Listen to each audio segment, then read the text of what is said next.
There is a company in Chennai that most investors had never heard of when it got listed on NSE in April 2023. It made circuit boards, it assembled electronics, it had a factory in America that was losing money. In short, on the surface, it looked like exactly the kind of stock, the kind of share you would actually skip. 3 years later, the stock has returned 228%. 228%. And the story of how it got there through a gut wrenching net loss quarter, a silent institutional accumulation phase, and a business model transformation that nobody noticed in the time. This is what we are exactly going to cover today. So keep that watch on your table. Look at this video, hear it properly, and we'll talk about Avalon Technologies. And this is the complete blueprint of what exactly happened within that company. Now, before we go into the exact story, let's quickly try to lock in the numbers which you very much need to understand. As of May 2026, we are sitting in May, right? Avalon is trading at approximately rupees 1450 levels. 10 rupees below or 10 rupees above doesn't matter, but it's close to 1400 levels, right next to its all-time high of 1470. That is very much understood. Now, the market cap is roughly rupees 9695 crores. FY26. This financial year just ended. It was a record year for the company. The revenue hit close to 1600 crores. That's up by 46% year on year. The PAT, which is profit after tax, surged 78% to close to 113 crores. Now think about it for a second. The revenue grew 46%, profits grew 78%. Profits growing faster than revenues. That's the definition of operating leverage kicking in. Every additional rupee of revenue that is getting generated, more profit than the last one. Order book is close to the year end, 2196 crores. That's a 21% increase from the year before. That's approximately 14 months of forward revenue already contracted and waiting to be executed. What about the PE ratio? About 86 times the earnings. Now, the market is paying a premium, and by the end of this video, you would want to understand, or I would say you will understand exactly why and whether that premium is justified. So let's get started. Let me walk you through the price chart, which is right in front of you. Because unlike most stock stories, Avalon's chart is not something a straight line up or an upward trend. It's a story in three acts. Act 1 is the muted IPO. April 2023, Avalon lists at rupees 436. The stock immediately sells off slightly. There's no euphoric debut. Why? Because the company has a US manufacturing plant in Atlanta that's actually burning cash. There is tariffs on imported components. Investors who don't yet understand why this US footprint is valuable, not a liability. The stock spends the next several months going sideways and then lower. The Act 2, we'll talk about the gut punch. This is Q3 financial year 2024, October to December 2023. The company reports a net loss of 20.6 crores on revenue of 222 crores. Now that word, this loss, this triggers a way of institutional selling. The stock hits its lowest levels since the IPO. Now here's the thing about that, lost quarter that most people actually missed. It was entirely driven by the US operations. The India business, it was quietly improving. Now margins were ticking up. Box built solutions were growing. The patient investors, now the investors who understood that distinction made their fortunes in the next 18 months. Then next is Act 3, the euphoria time. The April 2024 onwards, a new narrative started to kick in where sequential improvement, every single quarter you see, every single quarter for 7-8 quarters, the stock has gone from 420 levels in early 2024 to 1470 levels by May 2026. Nomura initiates coverage with a buy rating, and the rest is market history. 228% from the IPO price in just 3 years. It's now moving close to 250%. Let's try to look at the financial engine now, because finance says everything about a company. FY21, the revenue of 696 crores, profit of just 7.3 crores.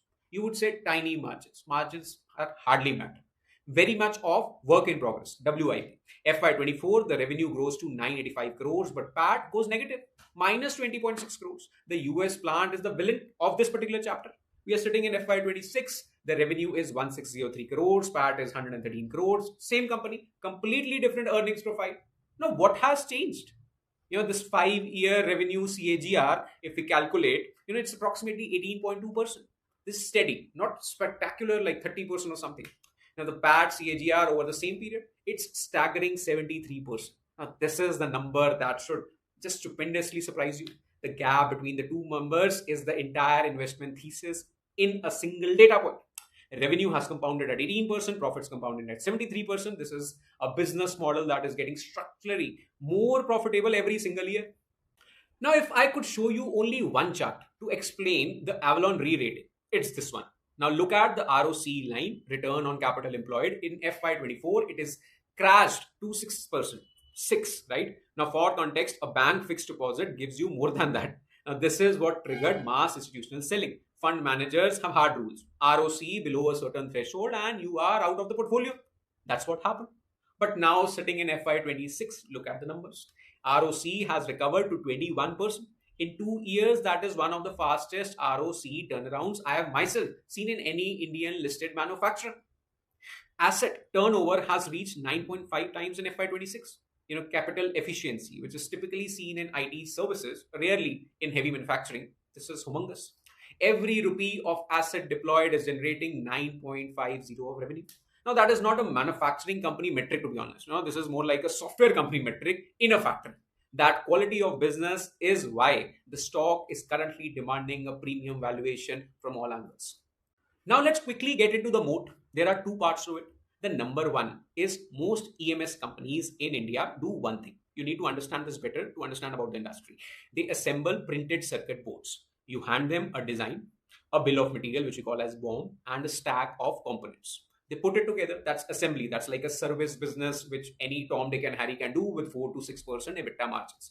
This is competitive, this is commoditized, and it is easily replicated. But Avalon does something fundamentally different. They take a customer requirement, help design the product, select components, assemble the PCB, build it into a complete enclosure, test the entire system, and ship a fully functional box ready to deploy.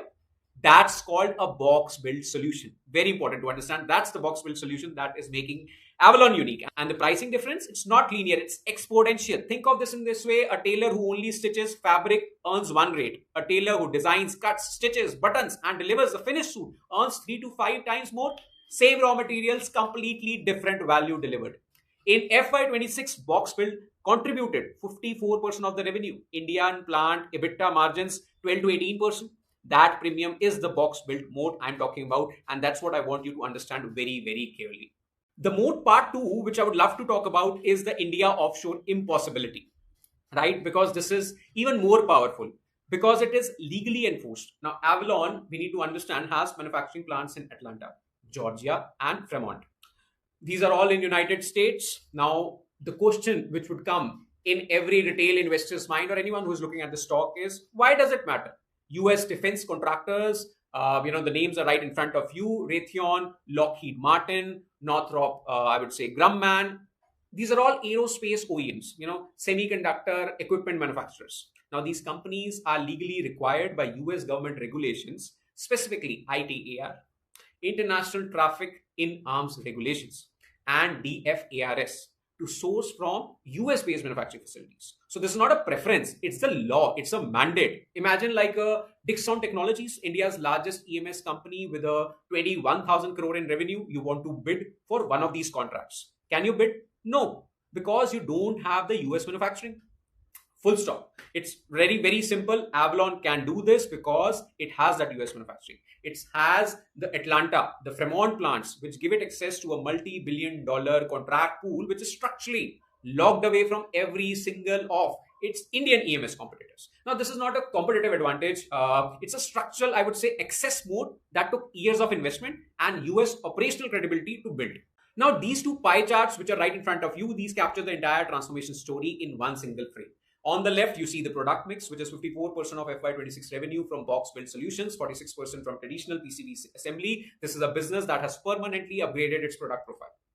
Customer relationships, which are very important for box build solutions, are deeper. They are more stickier. They are more longer term, which is most essential part. Now, on the right, if you see, it's a geographic mix. 62% of FY26 revenue has come from US, and that US business has grown 59% year on year.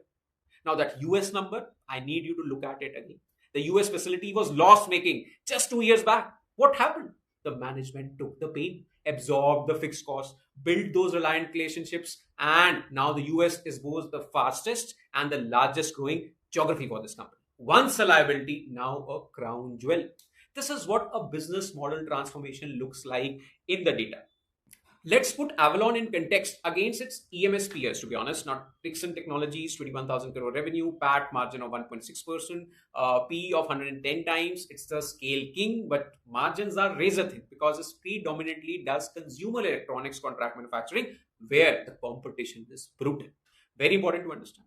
Ember Enterprises, 6,500 crore revenue, which you could see, PAT margin 2.2%. The AC component specialist, we all have heard about, good business, but again, thin margins. We talk about Avalon, 1,600 crore revenue, significantly smaller than these two, but PAT margin of 7%, best in its peer group. ROCE of 21%, which is an outlier in a sector where most players sit between 10 to 14%.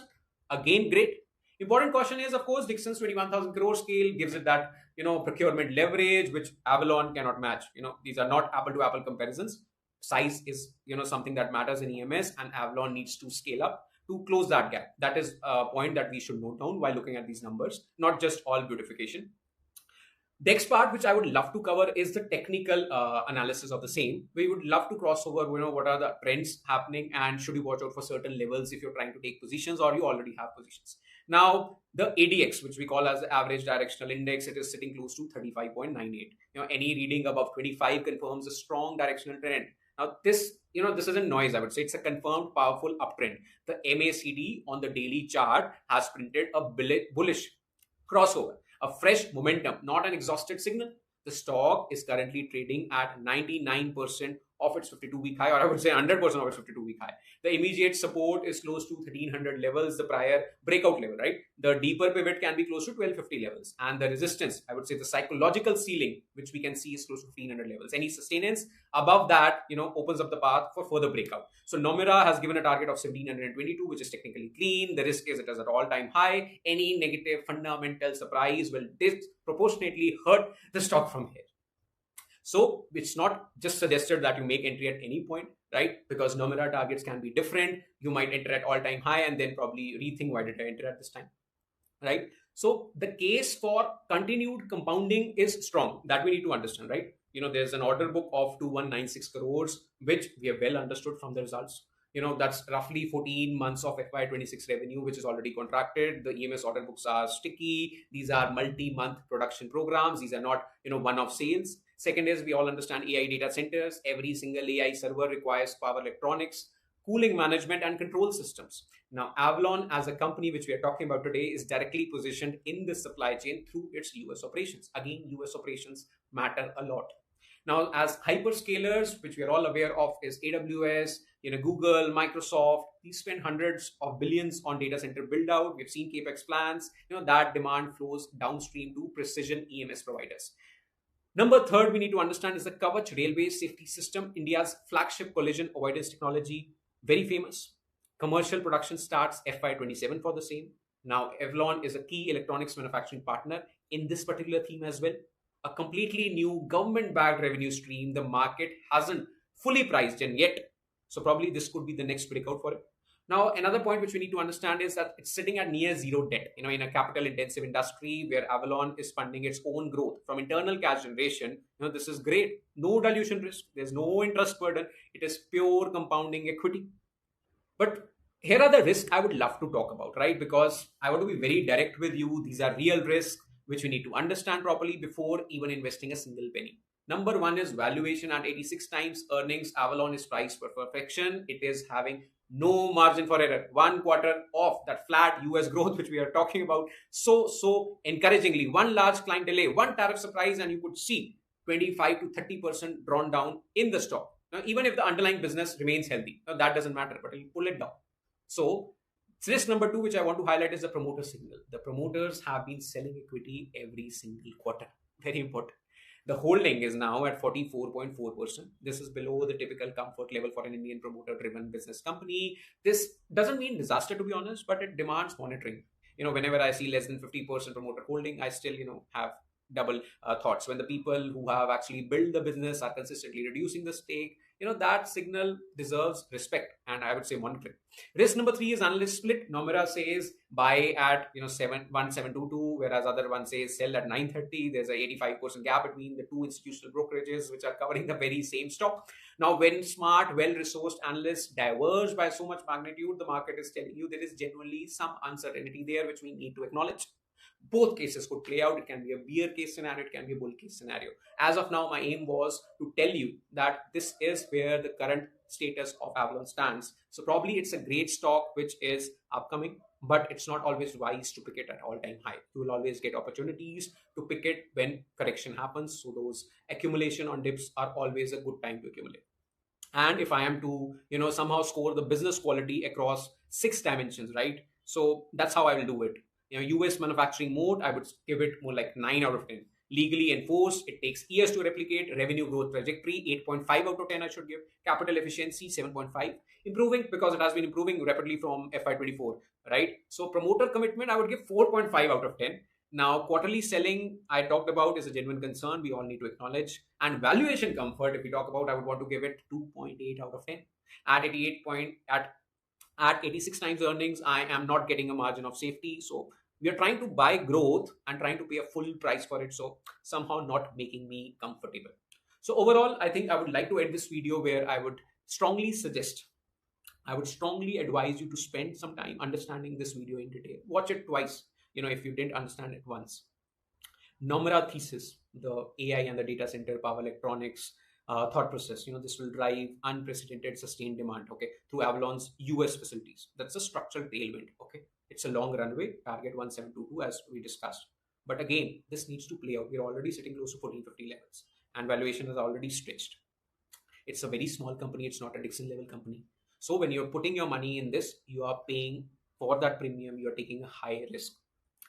I would definitely suggest take some time to understand the business and then take a call. I'm not SEBI registered, but I hope that this video helped you to understand the stock and its business better. So do like, share, and subscribe the video.